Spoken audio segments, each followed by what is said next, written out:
Cadets, मेरे पूर्व के वीडियो में आपको ज्ञात हो गया होगा कि अब एनसीसी की सी सर्टिफिकेट अथवा बी सर्टिफिकेट की कोई भी परीक्षा हो, उसमें प्रैक्टिकल और थ्योरी अलग अलग दिनों में कर दी गई है। एक दिन प्रायोगिक परीक्षा होगी तथा दूसरे दिन लिखित परीक्षा होगी। प्रायोगिक परीक्षा में भी, चूंकि प्रायोगिक परीक्षा मौखिक परीक्षा होती है, यह लिखित भी ली जा सकती है। तो इस परीक्षाओं में भी चूंकि 5 पार्ट्स हैं, 5 में से ही किसी एक पार्ट के बारे में जानकारी आपसे ली जाएगी। तो जो परीक्षा है इसमें प्रश्न किस तरीके से होते हैं, फील्ड क्राफ्ट, बैटल क्राफ्ट इसका एक पार्ट है। तो उस पार्ट में हम लोग चलते हैं, अपने को फोकस करते हैं, उसके बारे में अध्ययन करते हैं।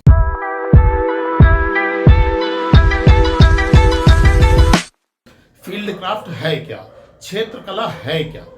तो क्षेत्र कला कुछ नहीं, क्षेत्र कला केवल जो उपलब्ध भूमि है, हमें जो हमारे पास जमीन है, उपलब्ध भूमि, उपकरण जो भी हमारे पास है, उनका सर्वश्रेष्ठ ढंग से प्रयोग करने का तरीका ही क्षेत्र कला कहलाता है। उपलब्ध भूमि, उपकरण को अपने हित में सर्वश्रेष्ठ ढंग से यूज करने के तरीके को ही हम क्षेत्र कला कहते हैं।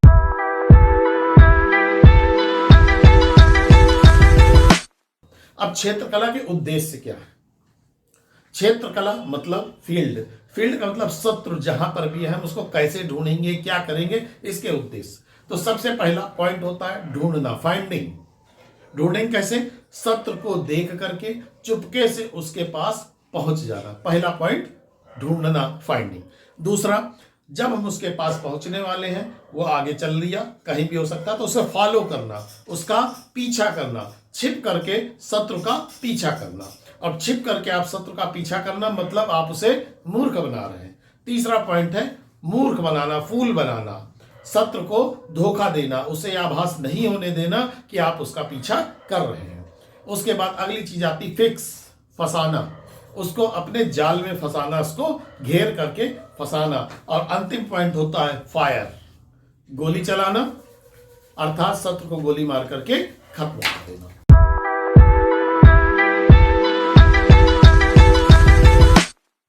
अब ये जो फील्ड क्राफ्ट है, इसका महत्व क्या है? फील्ड क्राफ्ट, यदि आप क्षेत्र कला में निपुण हैं तभी आप भूमि पर लड़ सकते हैं, तभी आप भूमि पर अपने लक्ष्य की ओर बढ़ सकते हैं और शत्रु को समाप्त कर सकते हैं। तो आपको क्षेत्र कला के बारे में बहुत अच्छी जानकारी होनी चाहिए। भूमि पर लक्ष्य की ओर आगे बढ़ेंगे और शत्रु को समाप्त कर सकते हैं। ये कला एक ऐसी कला है, आपको इतना निपुण बना देगी कि आप किसी भी प्रकार की भूमि, मैदान, जंगल, पर्वत, पहाड़ी, घाटी, नदी, रेगिस्तान, बर्फ, किसी भी कंडीशन में शत्रु पर काबू पाने में सक्षम होंगे। रणभूमि की संरचना, जो भी आपका फील्ड है, बैटल फील्ड है, वहां पर कैसा हमारी संरचना है, वहां पर सैनिकों के क्षेत्र कला में निपुण होने से जो परिणाम है वो हमेशा निर्णायक होता है।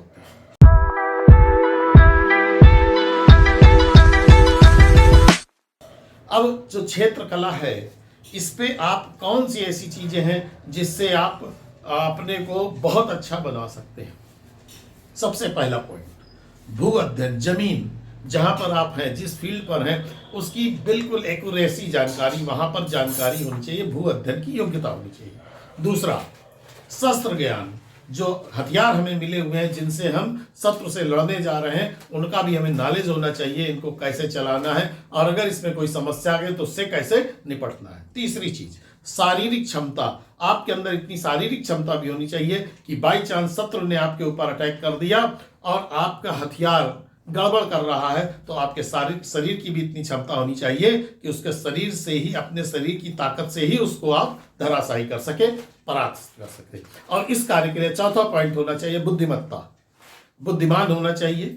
आपकी दृष्टि, जो आपका देखने का तरीका है, जो नजरें हैं, वो उत्तम दृष्टि होनी चाहिए। आपको बहुत दूर का और पास का सब कुछ आसानी से दिखना चाहिए। उसके बाद एक मेन चीज है आकार गोपन, जिसको छलावरण कहते हैं। आप जो है छल से किस तरीके से सामने वाले को बेवकूफ बना सकते हैं, यह भी सबसे जरूरी है।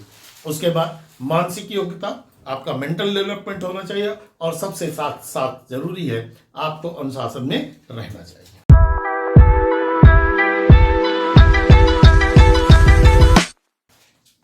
अब जो क्षेत्र कला है इसके मेन पॉइंट्स क्या क्या हैं, कौन से इनके अवयव हैं। सबसे पहली चीज क्षेत्र कला जो है, सबसे पहले आपको दूरी का अनुमान लगाना चाहिए, किस दूरी पर हमारा शत्रु है, जजिंग डिस्टेंस। दूसरा आड़ लेना, टेकिंग कवर्स। तीसरा जो है छिपना, किस तरीके से आप छिप जाए कि आपका शत्रु आपको पहचान ना पाए। और उसके बाद आपको अपने लक्ष्य को पहचानना और संकेत देना।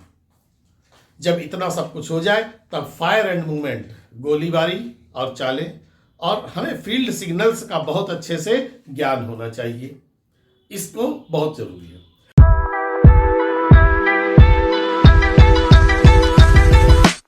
अब जो दूरी है इसका अनुमान हम कैसे लगाते हैं क्षेत्र कला में। तो दूरी का अनुमान लगाने के लिए कुछ चीजें हमारे पास होनी चाहिए, जैसे मापक इकाई विधि, जो मेजरमेंट के तरीके हैं।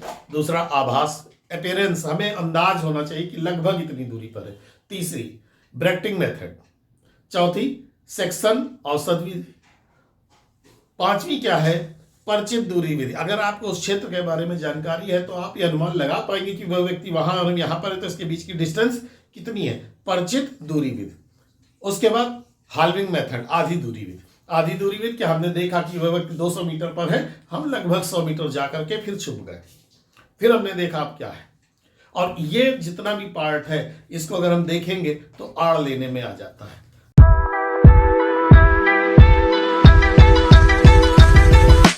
तो अब यह प्रश्न ये भी हो सकता है कि आड़ लेना, टेकिंग कवर क्या होता है।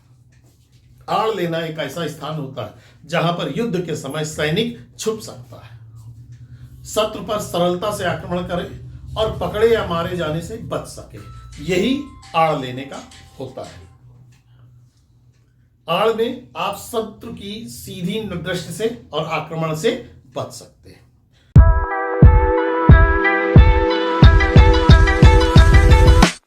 अब इसके बाद बात आती है फायर ऑर्डर।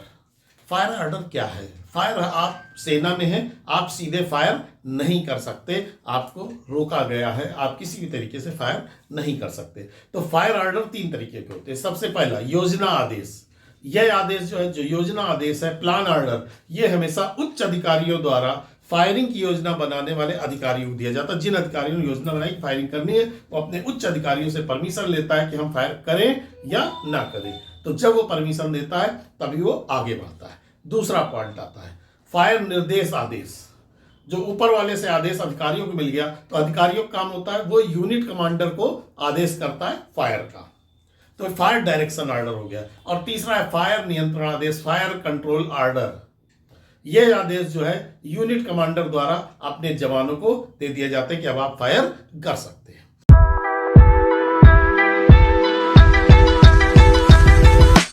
अब ये जो फायर है, फायर कितने प्रकार का होता है? फायर भी 2 प्रकार का होता है, एक कंसंट्रेटेड, एक डिस्ट्रीब्यूटेड। कंसंट्रेटेड फायर क्या होता है? जिसमें हमें मालूम है कि इसी व्यक्ति को फिक्स मारना है, जाकर के सीधे सीधे इसी पर हमें अटैक करना है, उसको संकेंद्रित फायर कहते हैं, किसी निश्चित स्थान या किसी व्यक्ति विशेष पर। और वितरित फायर क्या होता है? जब सामने ढेर सारे शत्रु हमारे मौजूद हों और लक्ष्य की रैंक में फिला करके फायर किया जाता है, जिससे अधिक से अधिक शत्रु को निशाना बनाया जा सके। अब फायर निर्देश नियंत्रण आदेश का सिस्टम क्या है? GRIT, group, range, indication of target and type of fire. ये 4 पॉइंट होते हैं। GRIT, जी ग्रुप का मतलब फायरिंग ग्रुप का नाम, जो ग्रुप फायरिंग करने जा रहा है उसके बारे में, उसकी रेंज कितनी, किस रेंज पर उसे फायर करने, उसका एक निश्चित स्थान होगा। तीसरा इंडिकेशन ऑफ टारगेट, लक्ष्य की ओर संकेत। और टी, टाइप ऑफ फायर, उसको किस तरीके से फायर करना है, इसके बारे में जानकारी होनी चाहिए।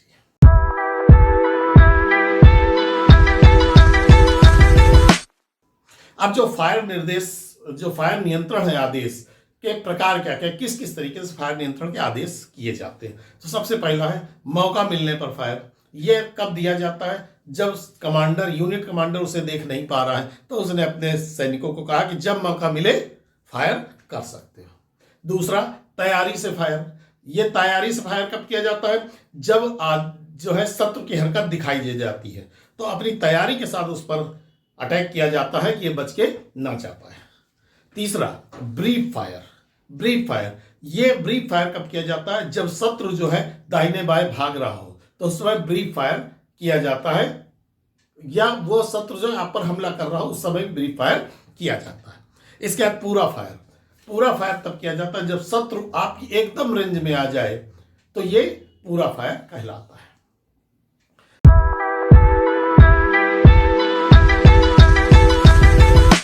अब फील्ड में जा रहे हैं, टहल रहे हैं, सेना का युद्ध लड़ने जा रहे हैं, उस समय आप बोल नहीं सकते, आपकी आवाज से दिक्कतें हो सकती हैं, तो उस समय सभी संकेत हाथों द्वारा दिए जाते हैं। सबसे पहले तैनाती। तैनाती, दाहिने हाथ को पूरी तरह से ऊपर बढ़ाया और लहराया, हथेली खुली हुई, इसका मतलब हमें तैनात होना है। दूसरा, आगे बढ़। आगे बढ़ने का मतलब दायां हाथ पीछे की ओर सीधा किया और हथेली खुली और सामने की ओर लाए, मतलब इसका मतलब हो गया आगे बढ़। तीसरा, थम, हाल्ट। दाहिना हाथ ऊपर, सिर से ऊपर पूरा उठाया, हथेली खुली और सामने की ओर रखा, इसका मतलब थम, आपको यहीं पर रुक जाना है। चौथा, पीछे मुड़ना।